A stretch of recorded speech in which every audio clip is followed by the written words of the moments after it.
Scattered among the city's corners are worn out and disfigured dreams, of which the city dweller lies oblivious. I roam these quarters night and day to gather the broken pieces, recasting them in the furnace of my heart. These are the words of Noon Meem Rashed, the poet who graced South Asian literature in the 20th century. Rashid's poetry proved an immense force, exploring as it did the pertinent themes of colonialism and modernity. At McGill University, Professor Pasha Khan is currently working to bring N.M. Rashid's writings to Canada, presenting the Noon Meem Rashed Archive. The Noon Meem Rashed Archive at McGill is an archive of the personal papers of the poet N.M. Rashed, who lived from 1910 to 1975.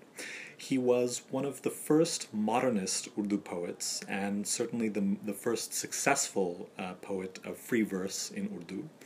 And he's considered one of the three most important Urdu poets of the 20th century.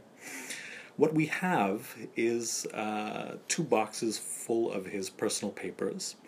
These include letters written to him by modernist luminaries, some of the most important writers in South Asia, as well as outside of South Asia, from Iran, from America, from Britain, Victor Kiernan, Carolyn Kaiser, and so forth. And so it shows how he was relating to writers outside of the South Asian sphere. And so we really have a very rich archive of the life of this very important poet.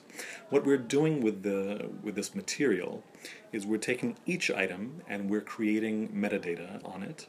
The metadata is based on Dublin Core standards, but we're also going beyond that and producing extra metadata which can be used later on in data analysis, computational data analysis. So for example, in the creation of social network analysis graphs, which will show us visually the connections between Rashid and other literateurs, both in South Asia and outside of South Asia. And in particular, we want to focus on his relationships outside of the South Asian sphere.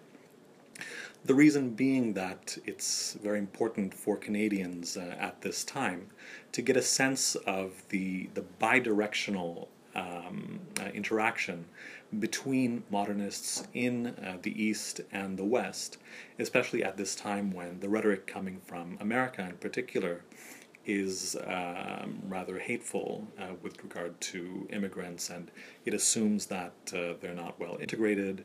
It assumes that they are fixated on a single culture. And so it's important that the long history of this bidirectional encounter be told in order to combat these kinds of misconceptions.